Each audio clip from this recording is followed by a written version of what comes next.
Agora vamos assistir a palestra do Diego, da Alto Conceição, doutorando aqui da Universidade Federal da Bahia, doutorando em Matemática.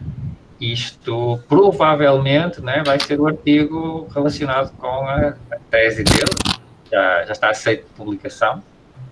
Parabéns pelo trabalho. Né? E, quando é que está marcada a defesa já? Já está marcada? Não, a defesa ainda não está marcada. Não está marcada? Não. Falta fazer uma pontinha ainda, terminar uma... tem que... O Paulo quer melhorar alguma coisa, com certeza. Ok. Então, ele vai nos falar sobre, precisamente, a ausência da propriedade Federer e o caimento exponencial de correlações para medidas de e semifluxos sobre aplicações expansoras por pedaços de classe C mais alfa. Ok? Então, Diego, muito obrigado por ter aceitado apresentar e pode começar. Muito obrigado, Vitor, pelo convite e obrigado a todos também.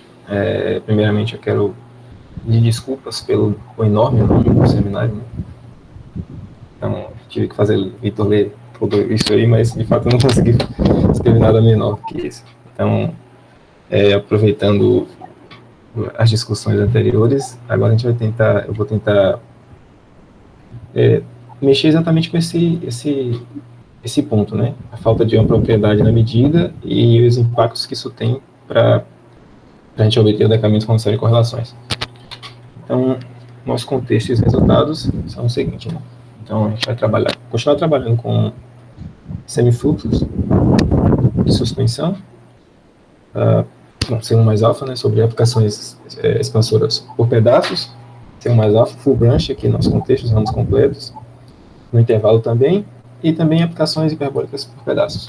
Vou deixar isso um pouco mais preciso mais para frente, mas basicamente foi definido no seminário da Edvan. Bom, a gente conseguiu provar decaimento exponencial de correlações com respeito a medidas de Gibbs, associada a potenciais rodas contínuos, tá? E também típicos atratores com a dimensão C1 mais alfa axionar, fluxos, também tem decaimento de correlações exponencial, com respeito a qualquer estado de equilíbrio associado a potenciais rodas contínuos. Bom, então vamos começar enunciando aqui definindo nossos objetos, né? Bom, como eu falei, Edvan poupou bastante meu trabalho, então vamos eu vou tentar gastar o mínimo de tempo possível aqui, tá? Bom, então a aplicação expansora por pedaço, eu tenho aqui uma coleção finita do intervalo 0,1, cujo fecho, a união dos fechos cobrem tudo. Bom, e uma aplicação fixada no alfa entre 0,1.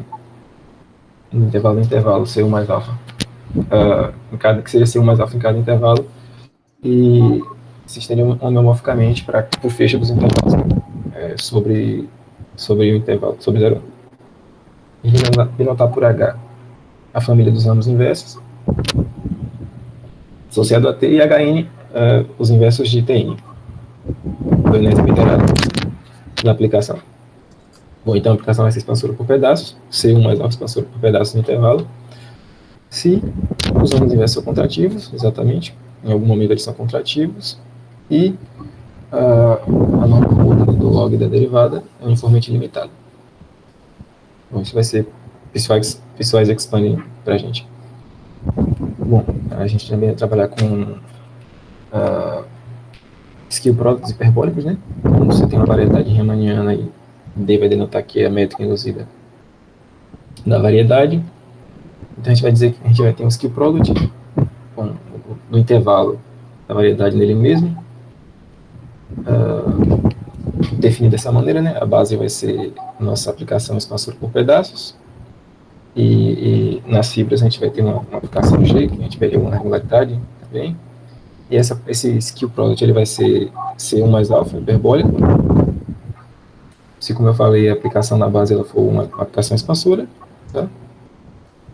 E a gente vê aquela contração, né, fixada a cada uma das linhas verticais. Isso. Então, as fibras, né, como foi definido também. Bom, a projeção joga isso relaciona de forma natural o nosso skill product com aplicação expansora, né? Então, estabelece uma semi-conjugação entre o skill product e aplicação expansora no intervalo. Então, a gente tem essa relação, eles estão intimamente relacionados. Bom, falando de semifluxos, né? Então, se você tem espaço métrico, uma função define uma dinâmica nesse espaço métrico, uma função altura, afastada de zero, né? Então, o semifluxo de suspensão, ele define o espaço consciente, seria espaço produto, só que a gente identifica os pontos toda vez que a gente chega na função altura com a imagem dele e o zero, como tem aqui embaixo, e coordenadas locais é dado por essa expressão, né? Então, a gente tem aí, para cada, onde esse tempo n ele vai ser definido como um tempo de transição, né, dado pela soma de Birkhoff. Bom, se o... A Fabíola está falando que tem um barulho, mas deve ser um ventilador que está bem em cima de você, né, Deus? Tem um ventilador. Isso, está incomodando? Eu posso tirar um pouco aqui, só um minutinho. Põe um pouquinho mais para lado, né, para eu passar um pouquinho de tangente, para continuar a receber uma parte do vento, mas não bater direto no microfone do fone, né? É esse o problema, acontece. Eu também tenho um ventilador aqui, só que eu não estou com o microfone pendurado. Prontinho. Agora melhorou, deve ter resolvido. Ok, voltou. Vamos lá. Pronto. Ok. Pronto, então, se a expressão valer para todo t, né? Então a gente vai ter um fluxo, não um semifluxo. Bom, às vezes é sempre mais fácil a gente pensar numa figura, né? Mas, bem, o fluxo é basicamente deslocamento na vertical, né? Você tem aqui, por exemplo, o ponto x0, então você faz o deslocamento na vertical, e aí quando você bate na função altura, você identifica como espaço consciente, você está identificando esse ponto com esse ponto. Você desce e o fluxo segue. Tá? Então, esse é o fluxo de suspensão. Bom, no espaço consciente a gente consegue definir por esse fluxo se você tem uma medida ergódica de probabilidade da aplicação F, então a gente consegue definir uma aplicação para o fluxo também, né, fazendo o produto, e vai ser uma probabilidade se a gente normalizar pela integral da função altura, né, uma vez que é afastada de zero, isso aqui está bem definido, né. Bom, e aí o fluxo ele vai ser expansor, se ele for uma suspensão sobre a função expansora por pedaços, no intervalo, né? E também a função altura satisfaz essas duas condições. Basicamente, eu estou dizendo que a norma C1 é limitada, não é isso? É um norma infinito, mas a norma da derivada são limitadas. É basicamente isso. Bom, Edvan definiu função uni, né? Condição de não integrabilidade uniforme, como se você tem, se a sua função altura ela não cohomóloga a uma função constante por pedaços, ou algo do tipo. Aqui a gente vai definir um pouco diferente, a gente vai tomar somas de Birkhoff, função altura, e vai tomar as diferenças para ramos inversos completos. Tá? A gente define essa função, e a gente disse que a nossa função altura satisfaz uni se, existe uma constante e existem ramos inversos para um tempo suficientemente grande, de modo que esse ínfimo aqui é afastado de zero.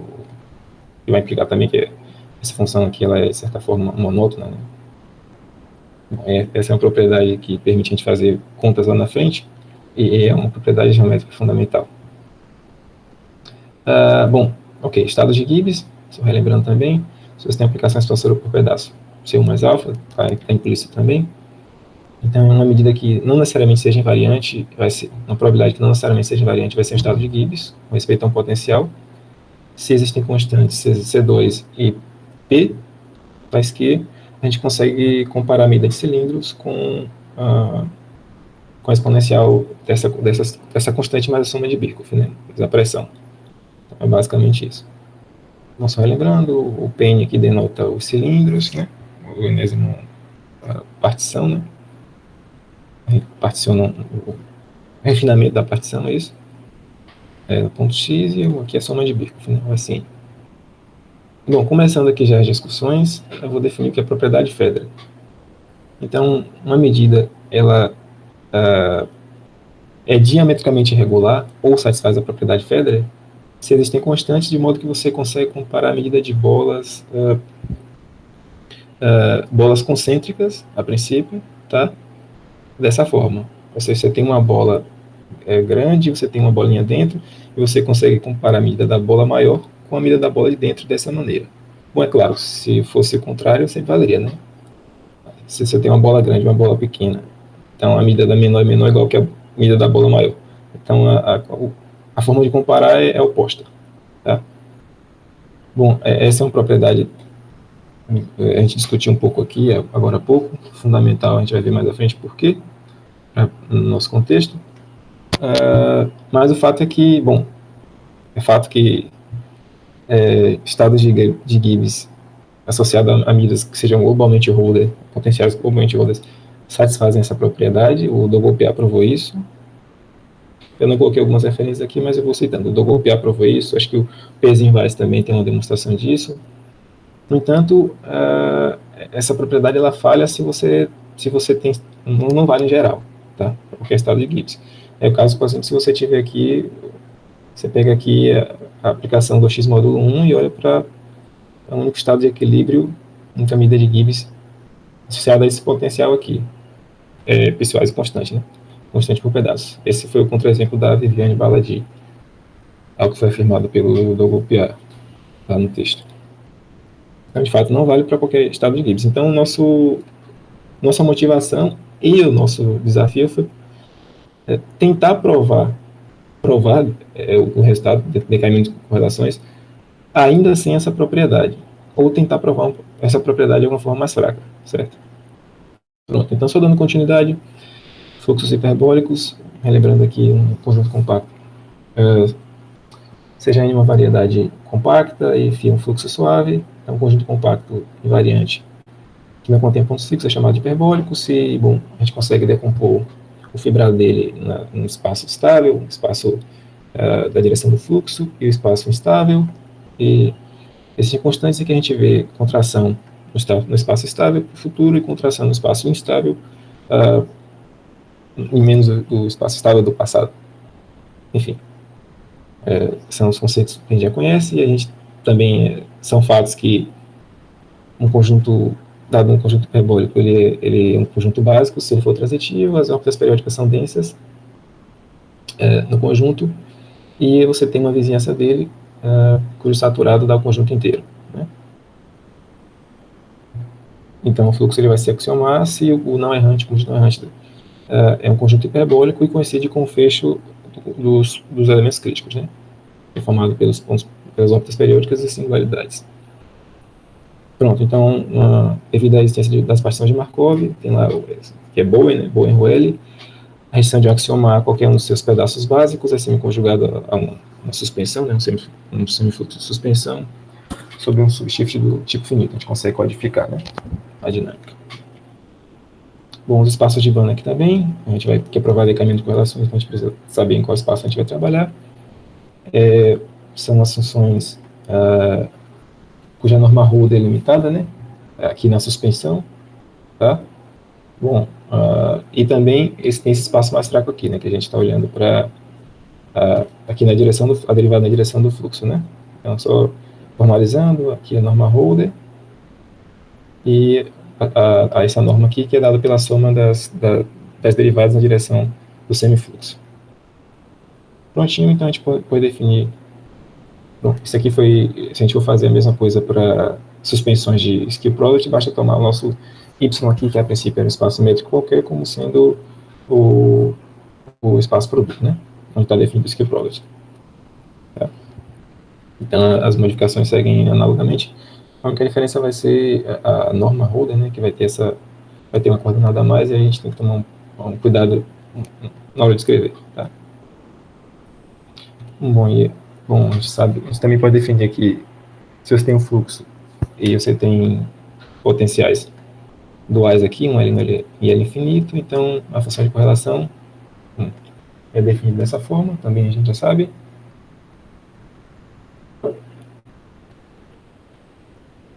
E aí vamos ao nosso principal teorema, né?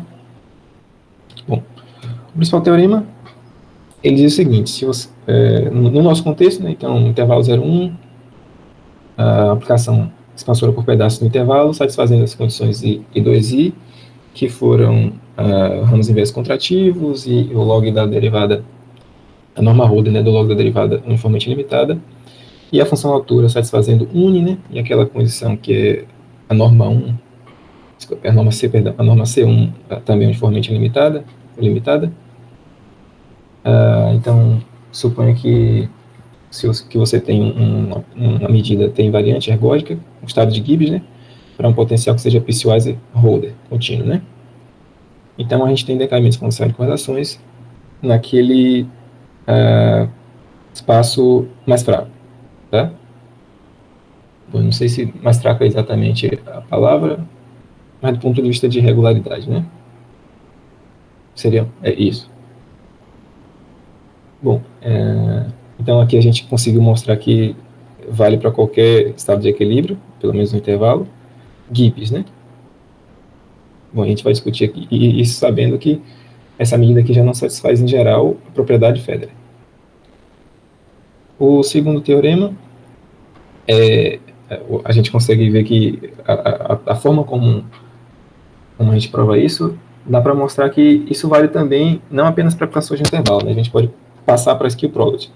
Então, se a gente tem aqui, no mesmo contexto praticamente, considerar uma variedade riemanniana e assume que a gente tem um skill product definido nessa variedade, tá? Que seja hiperbólico, satisfazendo as condições anteriores, ou seja, esse skill product aqui é exatamente como a gente definiu, a base dele é uma aplicação expansora por pedaços, tá? E a função altura que a gente vai pedir é que ela coincida nas linhas verticais. Basicamente porque isso garante que a gente herda já a condição de não integrabilidade uniforme, né? Com a projeção, quando a gente projeta a função altura na base, né? E você usa a contração das folhas, né, para, no fundo, passar o caminho de correlações que você tem na base do teorema do primeiro 1, do teorema 1, para isso. Produto, né? Porque as folhas contraem e você, de certa forma, passa isso, exatamente. Correlações, né, global para a base. Né? Isso, exatamente. Essencialmente. Isso, exatamente. Esse resultado já tem uma versão que foi provada pelo Vitor e pelo Ian, né? Também foi uma das motivações desse trabalho. Bom, então, se você tem a medida invariante do estado de Gibbs com respeito ao potencial piecewise Holder contínuo, então a gente também tem decaimentos exponenciais de correlações no nosso espaço mais regular. Tá? Prontinho. Bom, esses dois teoremas, eles garantem que se você tem um fluxo que você consegue provar, melhorar isso aqui, né? Esse espaço aqui. Você consegue provar que isso para potenciais para observáveis mais regulares, né? Esses observáveis mais regulares. Já tem um argumento de interpolação que o Vitor faz com Ian, e você consegue mostrar que de fato isso vale para holder, potenciais holders, né? Assim como o Edivar falou também. Isso. Mesmo tipo exatamente. Aproveitamos várias vezes esse tipo de argumento. Isso. E se você tem algum semifluxo algum fluxo que pode ser modelado pelas suspensões, as suspensões você também consegue passar, ou seja, é semi-conjugado a um skill product, a suspensão de algum skill product, nesse contexto aqui. Então, você tem um fluxo, uma variedade que é semi-conjugado, você também consegue passar com as hipóteses certas. Foi o que o Ian, perdão, foi que o Vitor, o Oliver Butley e o Paulo, eles provaram, né? E basicamente... Isso, é basicamente o que a gente consegue, sai como corolário aqui, né? Então, se eu tenho aqui uma variedade riemanniana e tenho aqui um atrator de codimensão 1, né? Se é o mais alto, axiomar, o fluxo axiomar, de modo que as coliações estáveis fortes em cada ponto seja C1 mais alfa, Então, para cada potencial contínuo, a gente denota por μφ o único estado de equilíbrio, com respeito a φ que está suportado no atrator. E a gente supõe também que as variedades estáveis, as foliações estáveis e instáveis não são juntamente integráveis, né? Condição uni, de novo. Exatamente. Então, a gente tem decaimento com série de correlações. Porque nesse caso você consegue mostrar que o potencial que você tem aí passa para a suspensão como piecewise holder. Né? Isso, exatamente. Você começa com um cara que é holder, ela é holder contínuo, mas quando você codifica, quando você passa para a codificação, ele vira piecewise e vira holder por pedaços, mas é suficiente para você usar o teorema 1, claro. Okay. Isso, exatamente. Bom, esses são os resultados principais. Acho que consigo ainda dar uma visão geral da coisa aqui, que seria o maquinário, mas eu vou tentar ser sucinto, eu vou tentar, na verdade, dar mais ideias do que, pelo menos essa parte geral, e focar mais na parte nova, o que a gente fez de novo. A prova é muito técnica, né? A prova é isso. Exatamente. Bom, então, a gente vai trabalhar com... a gente vai trabalhar com... É o método de Dogopiar, né? A gente vai trabalhar com... furadeiro. Com o operador de Perron-Frobenius, né? Então, só relembrando a definição do operador. Nesse caso aqui, eu estou olhando para funções em C, tá? Então, dado um observável em C, o operador de Perron-Frobenius é definido dessa maneira, né? A imagem de cada a função vai ser, basicamente, você pegar aqui a sua função e ponderar pelo potencial, né? Pelo exponencial do potencial, mais o seu parâmetro aqui, né? O torcido, né? É que dá torce, é o torcido, é que está a torção, o S é complexo. Né? Mais uma rotação, exatamente, essa parte torcida aqui, né? Tem a parte complexa, perfeito. Bom, só especificando a norma que a gente vai trabalhar, né? A norma do máximo. Oi. Oi, quem tá?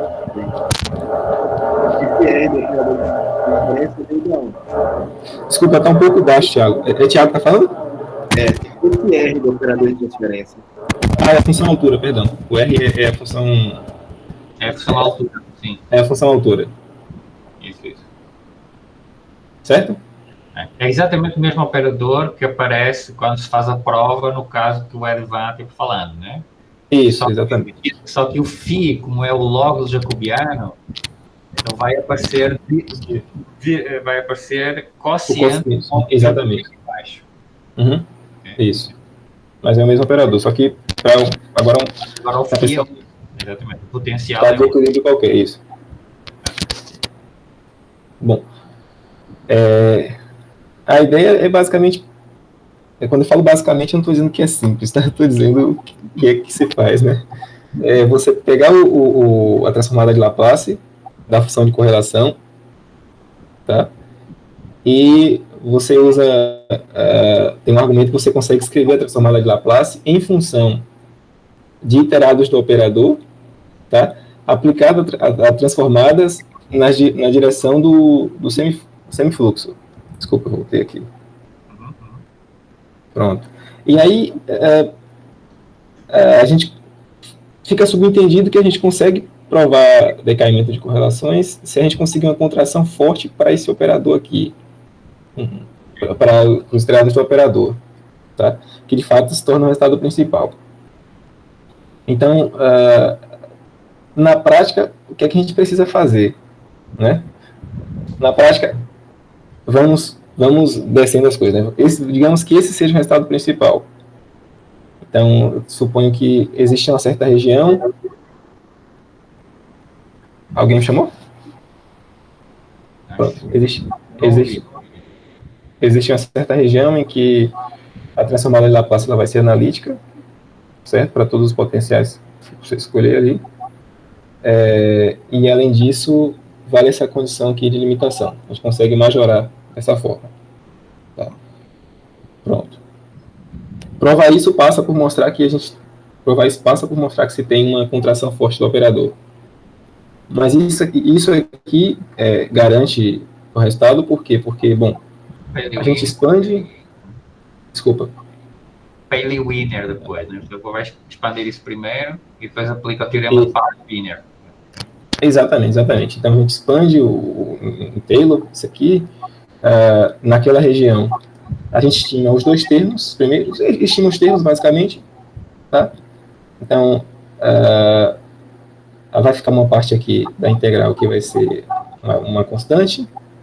Essa integral passa a ser em R, a gente está integrando essa região, por isso que aparece esse menos epsilon t sobre 2. Tá? Isso, bom, e aí começa a aparecer. Exatamente. Por isso que aparece essa derivada aqui, ó, as derivadas parciais, né? Porque vale essa desigualdade, então, para quaisquer potenciais, então, em particular, vale para esse cara aqui. E o último termo que a gente estima, que é esse terceiro termo aqui, é o que a gente usa o lema anterior. Tá? Então, usando o lema anterior, a gente tem a estimativa para o último termo, vai ser limitada por essa mesma coisa que essa integral aqui, ela vai ser uma constante também, e observe como a gente observa que apareceram todas as derivadas parciais, é exatamente por isso que aparece a norma alfa 2, né? A soma das derivadas parciais, por conta disso. Bom, enfim, o final é somente usar a fórmula de inversão para voltar, porque a gente está usando a transformada, né? Para voltar para a função de correlação. Por isso que a gente usa a fórmula de inversão, e como a gente estimou a transformada, a gente obtém exatamente o que a gente queria. Tá? Bom, esse aqui é padrão, tá? Standard. Então, isso aqui não é novo. Eu só quero dar uma visão geral do que acontece. Então, provar aquele lema passa por mostrar que a gente tem uma contração forte para o operador. Então, o teorema principal passa a ser uma contração do operador na norma. Então, supondo as mesmas hipóteses que a gente tem no teorema principal, tá? E adequando as constantes, a gente existem constantes entre 0 e 1, em que a gente vê contração para o operador. Tá? Pronto, esse é o teorema principal. E, de fato, praticamente, na maioria dos textos que eu peguei, pelo menos, para estudar alicamento de correlações, o teorema principal sempre é uma contração do operador. É sempre essa coisa discreta aqui, né? É curioso. Parece que eu vou mostrar para fluxo, mas acaba sendo isso porque a outra parte você consegue... tem o Paley-Wiener teorema, né? Você vai para o Paley-Wiener teorema e aí passa por essa parte. Prova isso, você usa o algoritmo da descendência euclidiana, mais alguns argumentos, para mostrar que é suficiente você mostrar que vale uma contração na norma L2, a norma L2 do operador. Então, mostrar que a norma L2 contrai com relação à norma infinito, né? Para potenciais adequados. Então, potenciais que satisfazem essa condição. O contrário, a condição oposta, geralmente, sempre tem um lado que é mais fácil de provar, entre aspas. E tem um lado que é, de certa forma, imediato. Então, a outra desigualdade, a gente consegue, que Paulo vai chamar de oscilações pequenas ou grandes, eu sempre me confundo, mas um lado é mais fácil de provar. Esse lado aqui, para funções potenciais que satisfazem isso aqui, observáveis, satisfazem isso aqui, a gente mostra que vale essa contração na norma L2. Essa contração, essa expressão aqui, ela define uma condição de cone. Então, a gente vai mostrar que vale a contração na norma L2 em cones de pares de funções que satisfazem essa condição aqui, cujo essa é uma das condições. Tá? Então, aqui a norma, essa condição aqui, né? Essa diferença, então a norma Holder aparece aqui, né? É menor do que uma constante, essa constante a gente escolhe de forma esperta depois, ou seja, escolhe o tamanho do cone adequado para fazer a conta,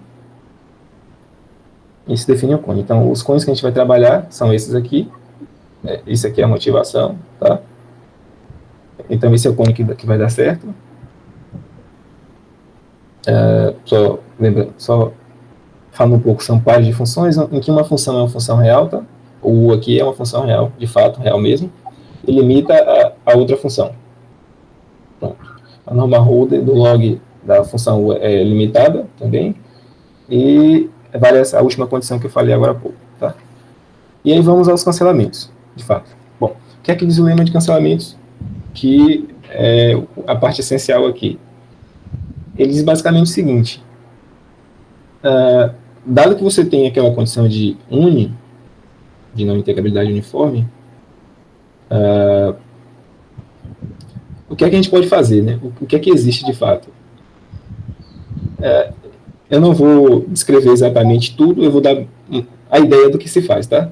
Senão vai ficar, a anotação é muito pedante. Pronto, a anotação é muito pedante. Mas diz basicamente o seguinte, que para cada ponto do seu espaço, você consegue uma bola, ou seja, tem um raio uniforme, tá? Vai depender do parâmetro que você fixou, nesse caso aqui, B. Então, para cada ponto, existe um raio uniforme, de modo que para cada ponto, você tem uma bola, em que dentro dessa bola, você vê cancelamentos. O que é ver cancelamentos para a gente? Esses caras aqui são termos do operador, né? A gente quer estimar a norma do operador. E o operador é dado por uma soma. Então, aqui são parcelas dessa soma. Então, a gente vê que, para as parcelas que estão associadas a uni depende de ramos inversos, né? Para os ramos inversos da uni, a gente vê contração em pelo menos uma dessas parcelas. Então, a uni é o que vai dizer o seguinte, é que existem regiões do meu espaço em que eu consigo enxergar contração uniforme, ou seja, dentro daquela bolinha ali, existe uma bolinha ali em que parcelas do operador vão contrair, em toda aquela bolinha. Bom, isso é legal, né? Eu poderia definir, então, aí uma função que, a contração aqui no caso é eta zero, né?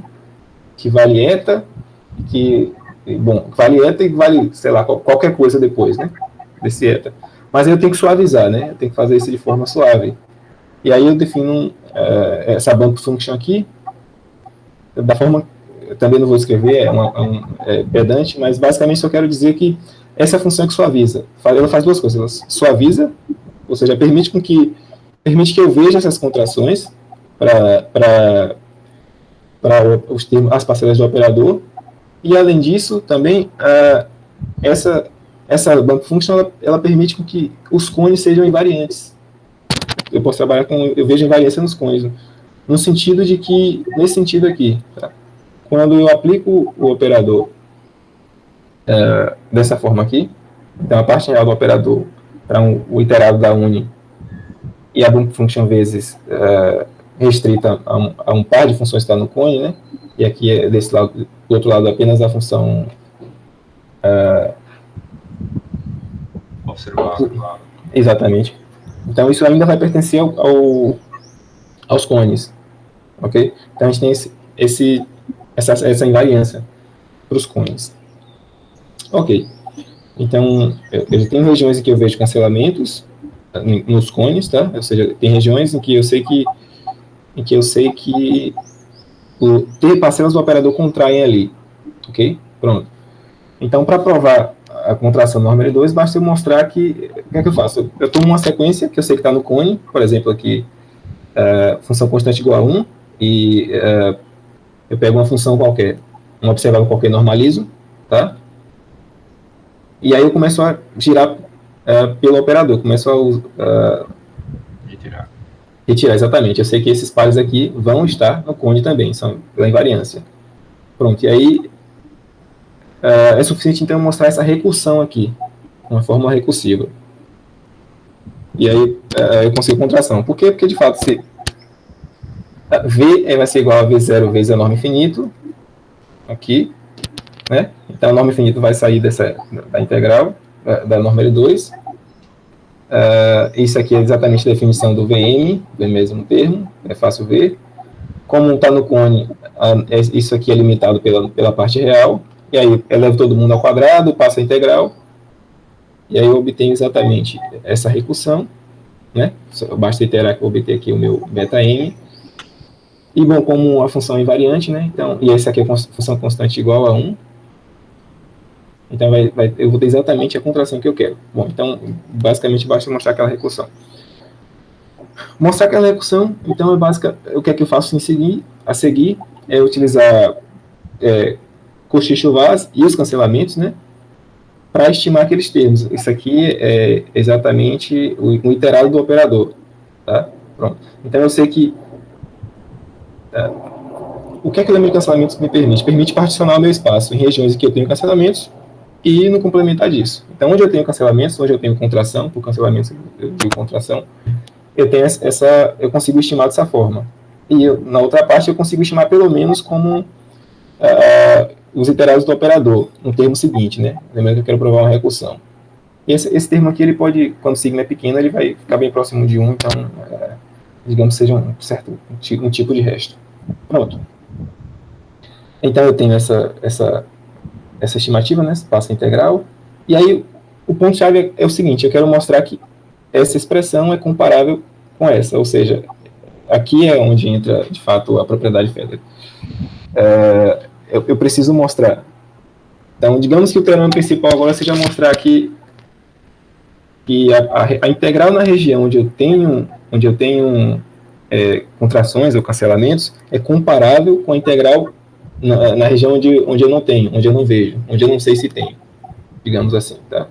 Então, só para limpar a sujeira, isso aqui eu vou chamar de ômega. Então, se eu consigo mostrar que eu consigo comparar, né, essas duas integrais, eu ganho o jogo, porque aí eu defino o beta em função da minha contração mais a constante que me permite comparar as integrais das regiões, que tem cancelamentos, que tem contração e que não tem contração.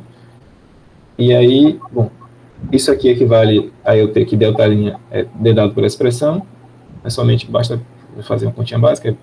Isso aqui, de fato, é fácil ver mesmo, é um fácil ver que é fácil ver. Bom, e aí, acabou, porque essa integral aqui, eta1, eu passo para cá, eu vou ter que eta1 mais a integral em J na parte que não tem cancelamentos vai ser menor ou igual que beta essa parte, mais o espaço todo. Vai ser melhor que integrar o espaço todo, tá? E esse beta'... Exatamente, beta' menor que 1. Pronto. Então, o nosso teorema passa a ser tentar provar algo desse tipo aqui. Ou seja, nosso... E no caso do Lebesgue, isso é relativamente fácil, porque você vai usar que o I e o J são dois intervalinhos um ao lado do outro e você compara as coisas. Né? Exatamente. No caso do Lebesgue, você tem os intervalos adjacentes e você consegue comparar bonitinho.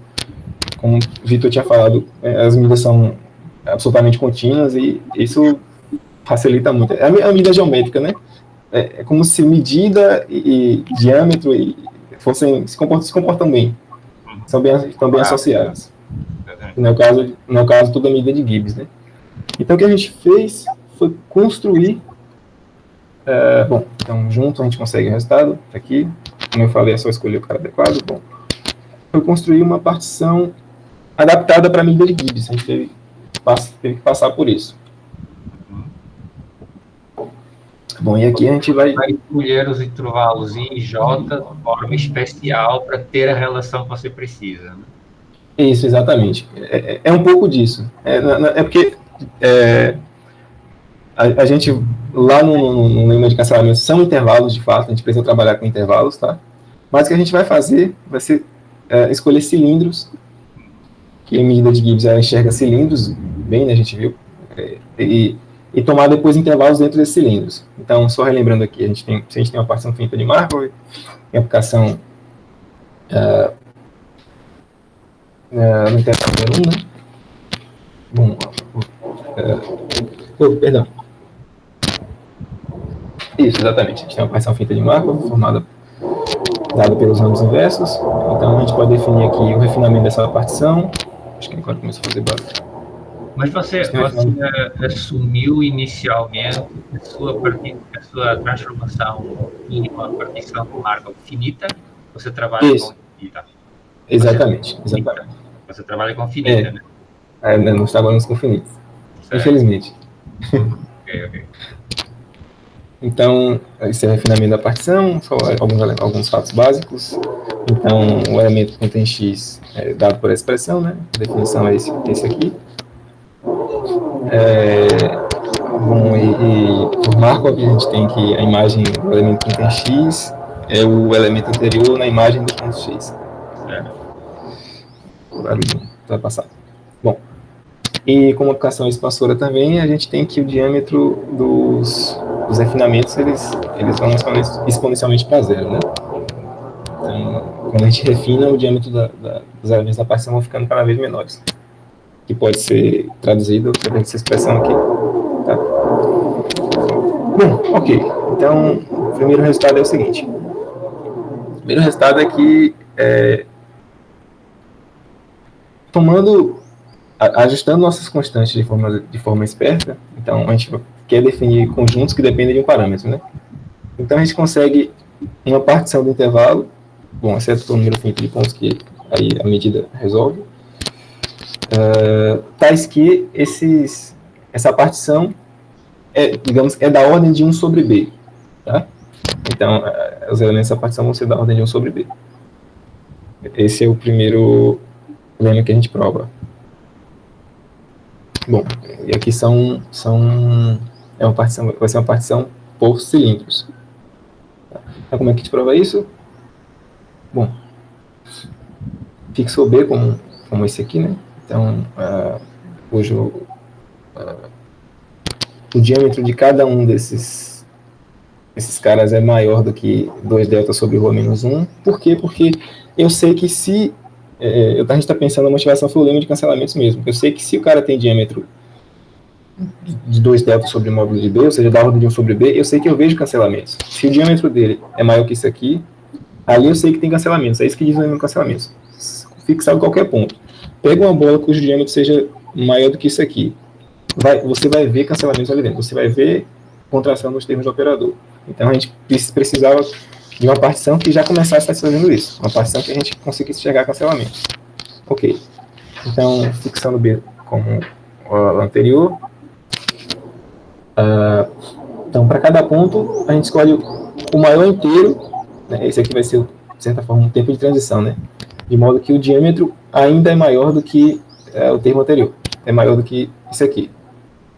Tá? Bom, isso sempre existe, né? Eu posso refinar minha partição, já que eu estou supondo que ele é maior, que todos eles têm diâmetro maior do que isso aqui. O diâmetro mínimo, o menor dos diâmetros é maior do que 2 delta, ρ menos 1 sobre o módulo de B. Aí esse ρ menos 1 aqui, ele é maior do que 1, né? Então, todos eles têm diâmetro grande. Então, eu posso refinar para que eles tenham o diâmetro caia, tá? E que seja... Eu olho o maior tempo em que ele é maior do que isso. Bom, isso, de fato, isso existe, sim, né? Bom, falar, e também as contas justificam, né? Então, vai crescendo. Exatamente. Então, como eu falei, por hipótese, isso aqui vale, o número do diâmetro é maior do que essa expressão, e o diâmetro decai exponencialmente, né? Bom, além disso, a desigualdade 7 é aquelas relações que garantem que relacionam, que dizem que o diâmetro dos elementos da partição estão caindo exponencialmente, né? Estão decrescendo exponencialmente, dos cilindros, perdão. Então, garante também que a gente tem um limitante superior, tá? E é verdade porque se valesse o contrário, se o diâmetro fosse maior do que isso aqui, para esse tempo, para o tempo seguinte, exatamente. Se isso aqui não valesse, se fosse a desigualdade contrária, seria um problema, porque ele contrai pelo menos ρ, né? Então, valeria essa desigualdade aqui de baixo, que seria uma contradição, porque a gente está supondo que o maior tempo em que ele é maior do que essa constante é L. Então, não poderia ser L mais 1. Então, o argumento é esse. Então, por construção, isso a gente está olhando cada cilindro, né? Vale mesmo para qualquer ponto que você escolher dentro do cilindro, né? Então, essa constante, de fato, ela é uniforme, né? Ela independe do ponto, quem escolheu. Depende de B, mas independe do ponto. Então, a princípio, parece que depender de B poderia ser um problema, né? Mas a gente vai ver que não é necessariamente um problema. Então, basta tomar a correção dessa forma, né? Desses cilindros, para cada ponto a gente faz essa escolha, e isso vai cobrir todo mundo. Bom, como cada um deles tem diâmetro no máximo isso aqui, tem diâmetro isso aqui, né? É maior do que isso aqui. Perdão, isso. Então, a gente vai ter no máximo essa quantidade de elementos, são disjuntos, né, e cobrem todo mundo. Então, por construção, satisfazem as duas condições do nosso enunciado, que foram basicamente, que é basicamente ser da ordem de 1 sobre B, ou seja, é maior ou igual que isso aqui, que 2δ sobre o módulo de B, e é menor ou igual que 2δ sobre o módulo de B vezes ρ menos 1, é da ordem de 1 sobre B. Pronto, a gente vê cancelamentos e ainda tem um limitante por cima, da ordem de 1 sobre B. Pronto, o segundo passo agora é tomar intervalos pequenos dentro desse, agora intervalos mesmo, dentro desses cilindros. Então, eu enumero esses cilindros, né, e pego intervalos... Exatamente, exatamente. Eu vou tomar intervalos pequenos e o último passo é comparar a medida desses intervalos, que é exatamente esse, né? Pego intervalos pequenos e mostro que eu consigo comparar a medida desses intervalos com a medida dos cilindros. E aqui é que tem uma, digamos que seria o pulo do gato, né? Porque agora eu vou comparar a medida de um intervalo com a medida de um cilindro. Tá? E para fazer isso a gente vai tomar um intervalo menor, perdão, um cilindro menor ainda e comparar a medida dos cilindros. Sendo preciso, o que eu quero dizer é o seguinte: eu tomo o ponto médio do meu intervalo, né, que eu tomei dentro do cilindro, e, bom, por construção a gente sabe que essa aqui é a partição anterior, né, então é aquela partição definida pelo tempo, né, pelo L, depende do tempo que a gente escolheu, forma adequada. Então, QI vai ser PL de YI para algum L, ok? Bom, e agora eu vou tomar, usando as mesmas ideias que a gente utilizou agora, eu vou tomar um tempo, de modo que, também um tempo de transição, né? De modo que o diâmetro desse elemento seja, quer dizer, do tempo anterior a esse K, seja maior do que 1/3 do tamanho total do meu intervalo pequeno, né? Esse intervalo que a gente tomou. Ele com diâmetro 2δ sobre o módulo de B. Pronto. Bom, esse intervalo, ele existe, perdão, esse tempo ele existe, né? Ele existe, era até fácil ver, mas que ele independe de B também. Isso aqui é importante, ele vai depender de B exatamente pela escolha que a gente fez pro L, né? Eles eram da ordem de 1 sobre B.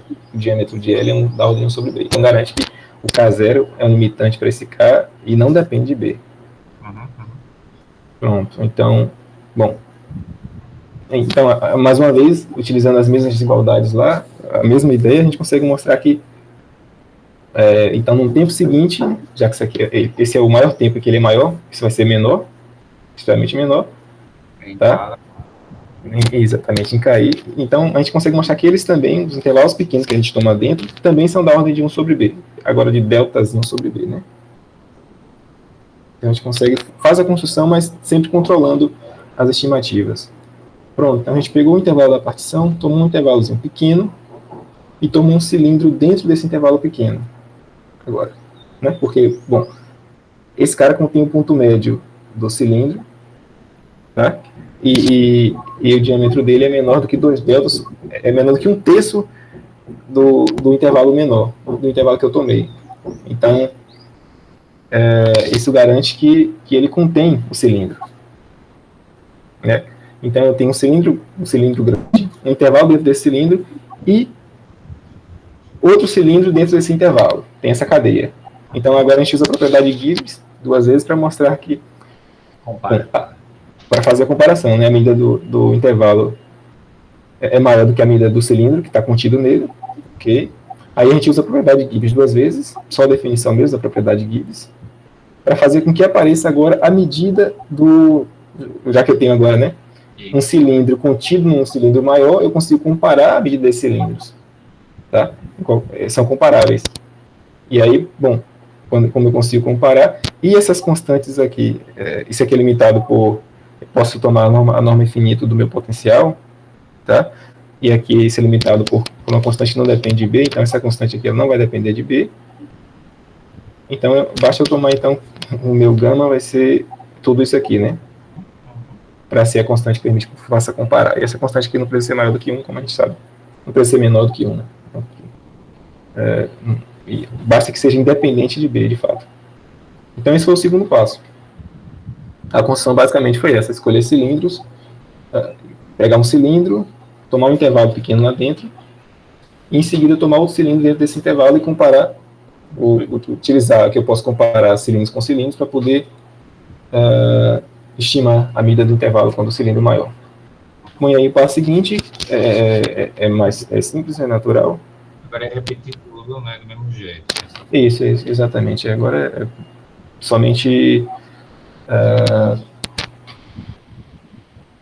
Agora é contabilidade, né? Agora fechar a contabilidade com isso, exatamente. Você já tinha, né? Você agora repete a prova. Exatamente. É só repetir a prova. Eu tenho uma partição aqui, então basta eu fazer a conta para os elementos que compõem todo mundo, né?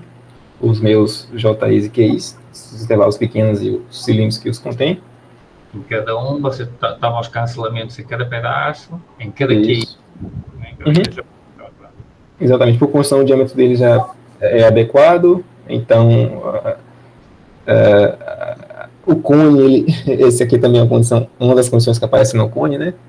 Então ele é feito para dar certo, né? Então eu uso aqui a definição, só a definição mesmo da norma Holder, e como eu sei que o diâmetro deles é da ordem de 1 sobre B, esse B aqui elevado a alfa, ele desaparece, então eu perco a independência do B, e aí eu tenho que isso aqui é limitado por uma constante que não depende de B. E aí acabou, né? Porque o que eu faço? A integral aqui tem um limitante inferior, que é o ínfimo, né? O ínfimo é menor ou igual que isso aqui, aparece a medida. Tudo bem. E aqui eu uso dois passos, que são o seguinte: a comparação entre as medidas, então a medida do meu intervalo com a medida do meu cilindro, é o que eu faço comparar.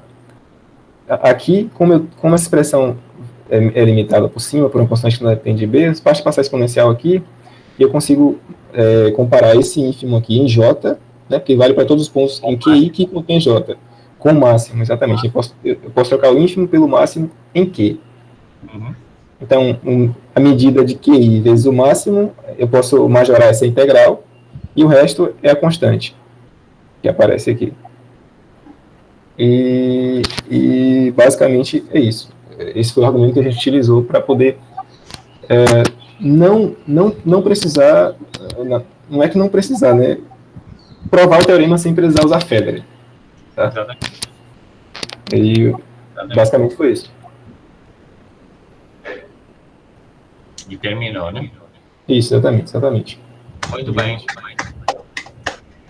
Obrigado, Diego. Bem legal a ideia. Agora, eu acho que tem com certeza um jeito de estender isso, vai dar trabalho, tem que bolar com cuidado, mas tem com certeza um jeito de estender isso para um caso com infinitos ramos também, né? Mas precisa de trabalhar tem que bolar algo com mais cuidado aí, né? Bom, Paulo quer falar alguma coisa? Ele é que é fácil, mas é um negócio. Né? Eu vou acho que o ideal é fazer muitas figuras para explicar essa coisa de forma mais intuitiva, né? Isso eu fiquei devendo. E talvez você precise, não sei, de usar talvez depois uniões de cilindros para trabalhar com o caso infinito, né? Não sei se trabalhar com os cilindros vão ser muito, muito, muito pequenos, né? Talvez fazer uniões de cilindros, enfim, não sei. Também o B, né? Não, a gente também tem muita esperança de conseguir provar esse caso com infinitos ramos, né? Agora, né? De voltar a mexer com isso. Mas Paulo vai falar. Na verdade, essa estratégia aqui não se aplica com infinitos ramos. Porque sim. O objetivo era mostrar que dentro de cada cilindro você consegue encaixar uma bola raio da ordem por B. Você não consegue que o cilindro é pequeno, né? Isso, então quando você tem bolas de raio da ordem de 1 sobre B, elas vão conter uma delas vai conter uma infinidade de cilindros. Claro. E então isso é um problema. Aí a primeira ideia que você pode dizer é, bom, então você trunca. Só que ao truncar, só considerando uma quantidade finita de cilindros que aproximam do sistema, aí o subsistema associado é um conjunto Cantor. Uhum. Então ele tem interior vazio dentro do intervalo. E já Isso não há nada a fazer para você não está conseguir controlando. E você teria que garantir que tem algum tipo de decaimento com relações com cancelamentos em conjuntos de Cantor. E aí não. É muita Bom, pontaria. aí é bola média, né? Para fazer o cancelamento. Precisa de muita pontaria. Sim. Uhum. Então eu acho que precisa de alguma outra ideia. Uhum. Ou então, de alguma forma, trabalhar com uniões de cilindros. Mas é como vai comparar a medida, né? Exatamente. Essa estratégia de trabalhar com uniões de cilindros também a gente já mexeu. Não sei se um pouco é bem a palavra, mas eu já chego a mexer bastante com isso, né? Pois é. Parece que seria algo. Acho que o Thiago levantou a mão. Tiago quer dizer alguma coisa. Fala, Thiago. Não, depois uma pergunta, pode continuar.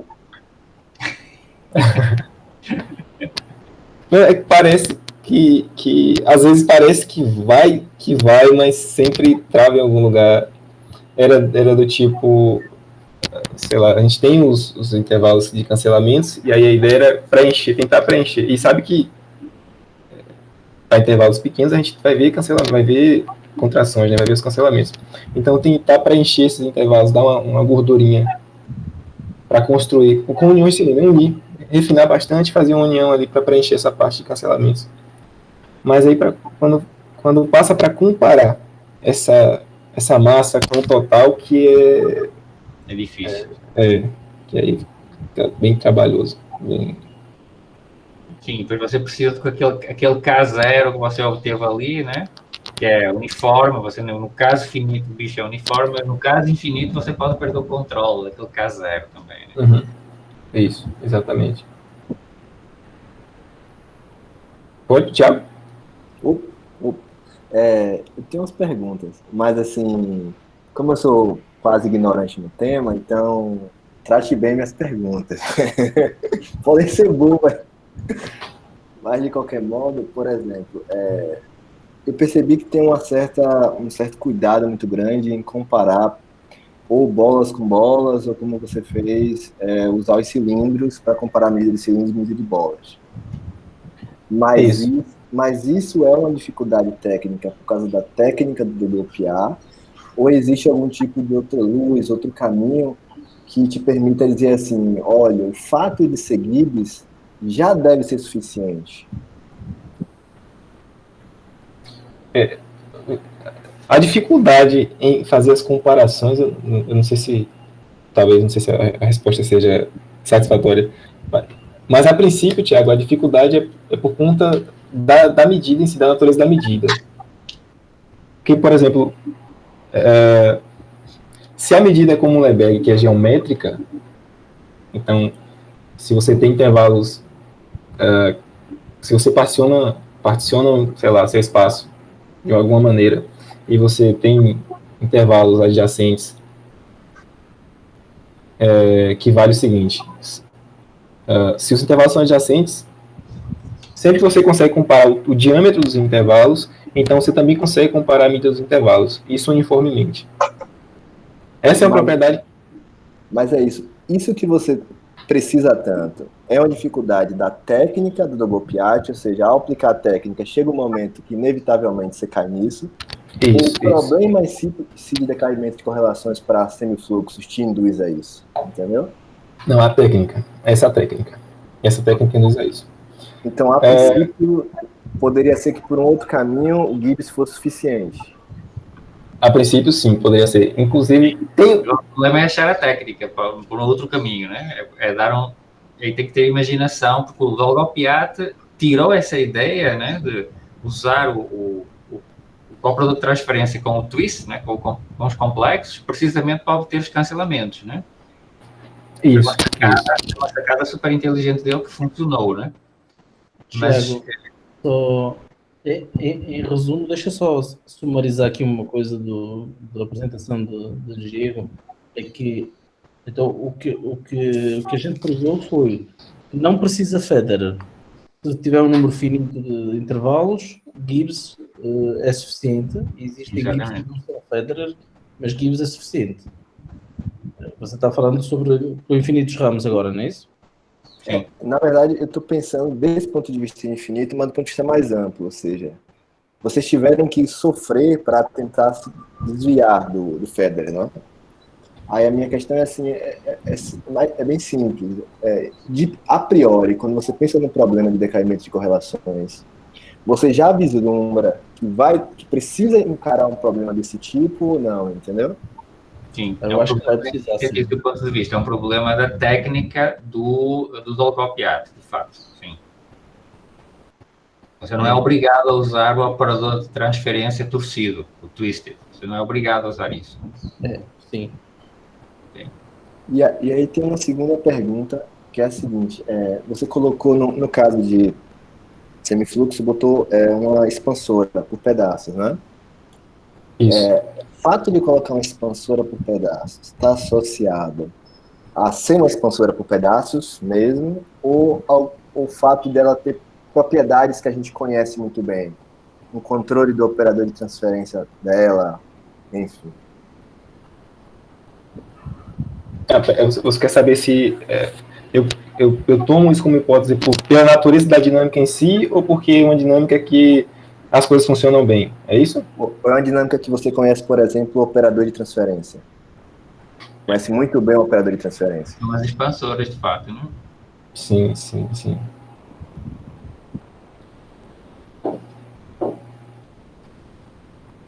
Você quer saber se eu trocar isso? Se eu trocasse uma que você conhece bem o operador, se daria certo, é isso?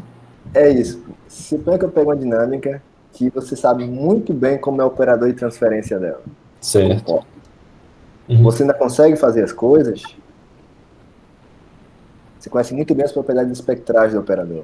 Certo. Imaginemos que você colocaria na base, em vez de ser uma expansora por pedaços gerais, você colocava 2x módulo 1, por exemplo, e tem um operador mais bonitinho, por exemplo. Né? E a gente pode fazer mais, provavelmente podemos fazer mais. Né? Eu estava pensando, por exemplo, ao invés da expansora por pedaços, a gente podia começar a brincar um pouquinho, pegar a Mandeville. Aí tem um ponto fixo neutro. Então você poderia pensar isso. Claro, você não vai se interessar por todos os potenciais, mas vai ter uma classe de potenciais que você entende muito bem o operador de transferência da Mandeville. Você tem propriedades espectrais fortes. Ou você pode chegar ali no ponto fixo neutro, puxar para baixo um pouquinho e fazer um ponto fixo, ter um atrator, um ponto fixo atrator. Então o que vai acontecer é que vai ter um monte de gente que vai correr para esse ponto fixo atrator, mas quem não correr vai dar um conjunto de cantor que é expansor. E a milha de máxima entropia vive nele. Então a você teria uma dinâmica que seria decomposta em dois pedaços. Um cantor, em que a entropia só enxerga aquilo, e em outra parte do seu intervalo, que vai convergir para o ponto fixo. Então, a priori, se você pegasse a medida de máxima entropia, será que você vai ter decaimento de correlações, se você se perguntasse?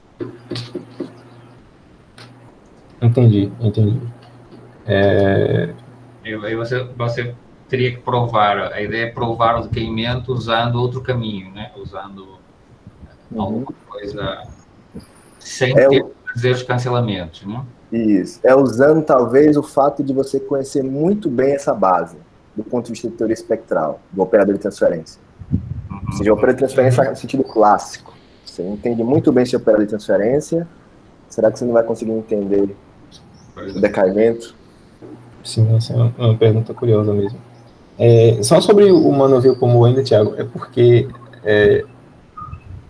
a forma como, a intuição que eu tenho, por exemplo, com o Monaville Comor é o seguinte, é que se eu tenho o Monaville Comor, eu me sinto seduzido, digamos assim, a pegar uma transformação induzida, que vai ser expansora por pedaços, só que agora vai ter infinitos ramos, né? Aí você vai cair no outro problema. Exatamente. Aí O que o Tiago está propondo é mudar uma perspectiva, tentar usar outro caminho para provar o decaimento. Mas aí o método é que vai ser totalmente diferente. Né? É que muitas vezes, para estudar a dinâmica discreta, assim, você tem dois caminhos possíveis, né? Você pode fazer isso que você fez, que é o ir para a induzida, e a induzida da expansora, mas com um número infinito de ramos. E aí, geralmente, é muito mais complicado, porque tem um número infinito de ramos, e tentar resolver isso. Ou tem a outra forma de pensar, que ao invés de usar a induzida, você atacar o problema direto, ou seja, usar a dinâmica original. No caso, atacar a Monaville mesmo. Porque quando você vai para o induzido, você pode ter várias propriedades no induzido, e aí tem aquele trabalho adicional depois de você mostrar que as propriedades que você conseguiu lá, depois vão passar de volta. E tem propriedades mais finas que não passam algumas vezes, né? Então, algumas vezes, pode ser mais útil você encarar o problema direto, na própria dinâmica. Já obteu, dá mais trabalho, muitas vezes, mas quando você consegue, você já tá com a propriedade na própria dinâmica. Não precisa depois trazer para a dinâmica original. sim, entendi.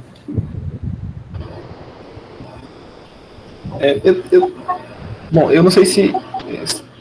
certamente vocês conhecem também, tem o trabalho do Tsuji, e, bom, tem um paper do Oliver e do Kadin, o More. Exatamente, que eles mostram que eles têm tipicamente decaimento, né?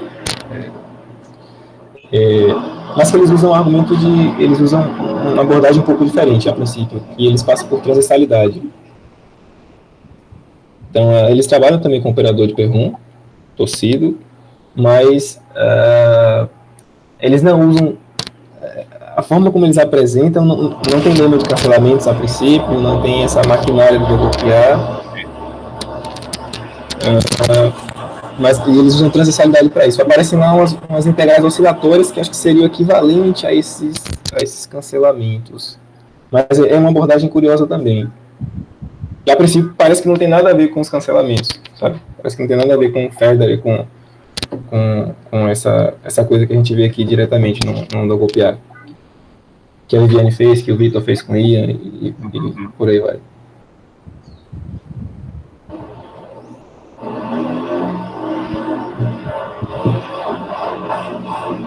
Mais algum comentário? Pergunta? Bom, eu agradeço de novo ao Diego por ter apresentado. Agradeço a todos a presença. Muito obrigado por terem vindo. E encerramos aqui a semana temática de dinâmica deste ano à distância da pandemia.